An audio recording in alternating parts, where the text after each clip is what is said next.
जी, केंद्रीय मंत्रिपरिषद के मेरे साथी जी किशन रेड्डी जी,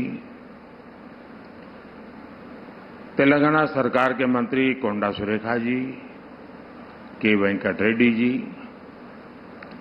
संसद में मेरे साथी डॉक्टर के लक्ष्मण जी, अन्य सभी महानुभाव, देवी और सज्जनों, संगारेड्डी प्रजालकु नमस्कार। बीते 10 वर्षों से केंद्र सरकार तेलंगाना को विकास की नई ऊंचाइयों पर ले जाने के लिए निरंतर काम कर रही है। इसी अभियान के तहत आज मैं लगातार दूसरे दिन आप सबके बीच तेलंगाना में हूं। कल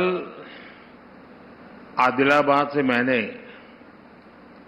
तेलंगाना और देश के लिए करीब 56,000 करोड़ रुपए के डेवलपमेंट प्रोजेक्ट शुरू किए।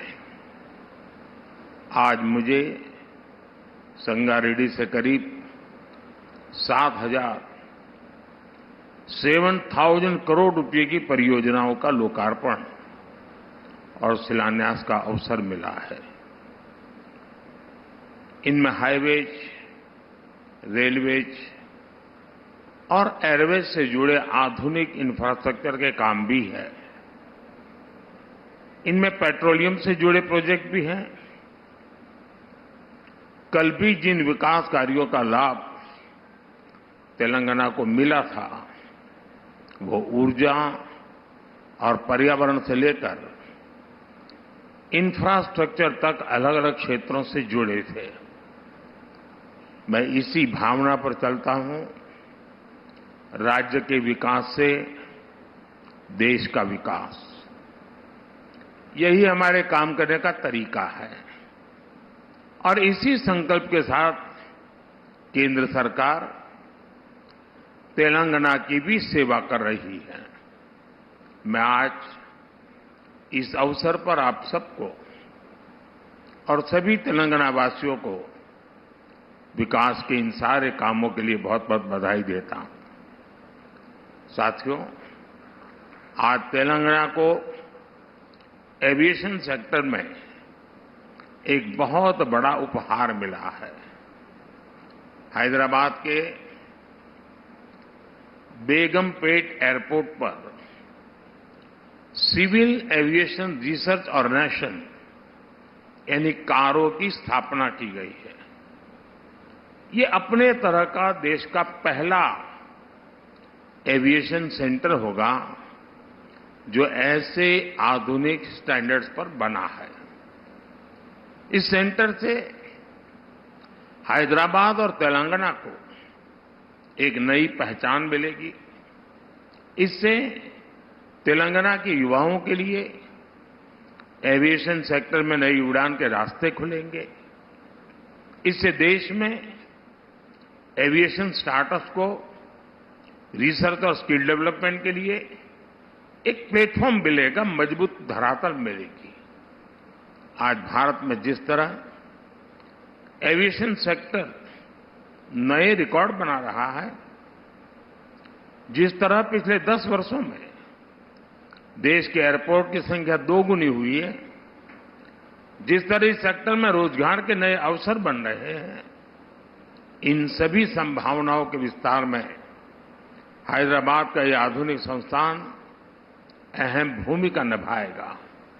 साथियों, आज 140 करोड़ देशवासी विकसित भारत के निर्माण के लिए संकल्पबद्ध है। और विकसित भारत के लिए आधुनिक इंफ्रास्ट्रक्चर का होना उतना ही जरूरी है। इसलिए इस साल के बजट में हमने इंफ्रास्ट्रक्चर के लिए 11 लाख करोड़ रुपए दिए हैं। हमारा प्रयास है कि तेलंगाना को इसका ज्यादा से ज्यादा लाभ मिले आज इंदौर हैदराबाद इकोनॉमिक कॉरिडोर के एक महत्वपूर्ण हिस्से के रूप में नेशनल हाईवे का विस्तार हुआ है। कंडी रामसनपलई इस खंड को लोगों की सेवा के लिए समर्पित किया गया है।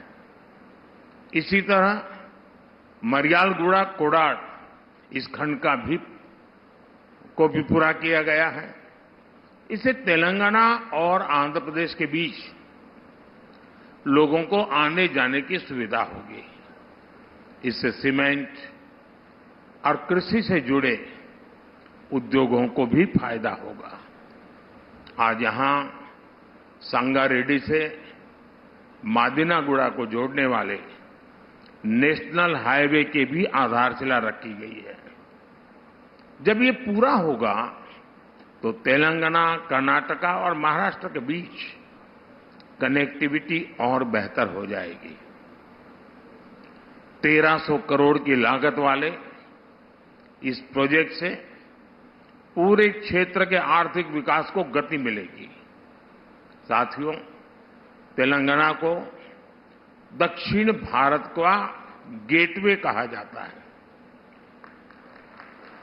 तेलंगाना में रेल सुविधाओं को बेहतर बनाने के लिए इलेक्ट्रिफिकेशन और दोहरीकरण का काम भी तेज गति से हो रहा है।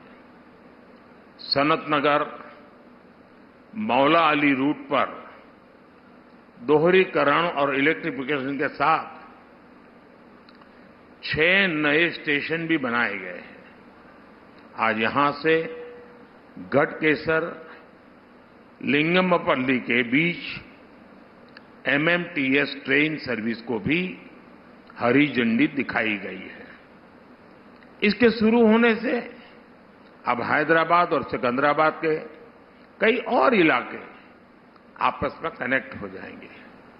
इससे दोनों शहरों के बीच ट्रेन यात्रियों को बहुत सुविधा होगी। साथियों, आज मुझे पारादीप हैदराबाद पाइपलाइन प्रोजेक्ट को भी देश को समर्पित करने का सौभाग्य मिला है।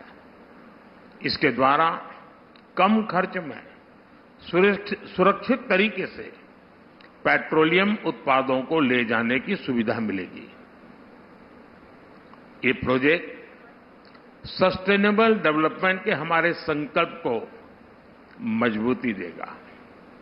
आने वाले समय में विकसित तेलंगाना से विकसित भारत, इस अभियान को हम और गति देंगे। साथियों, ये छोटा सा सरकारी कार्यक्रम यहां पूर्ण हो रहा है। मैं अभी पास में ही जनता जनार्दन के बीच जाऊंगा।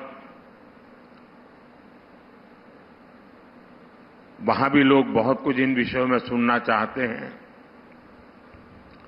मैं कुछ बातें विस्तार से वहां पर अभी 10 मिनट के बाद जनसभा में रखूंगा, लेकिन अभी के लिए इतना ही। और आप सभी को मेरी तरफ से बहुत बहुत शुभकामनाएं। धन्यवाद।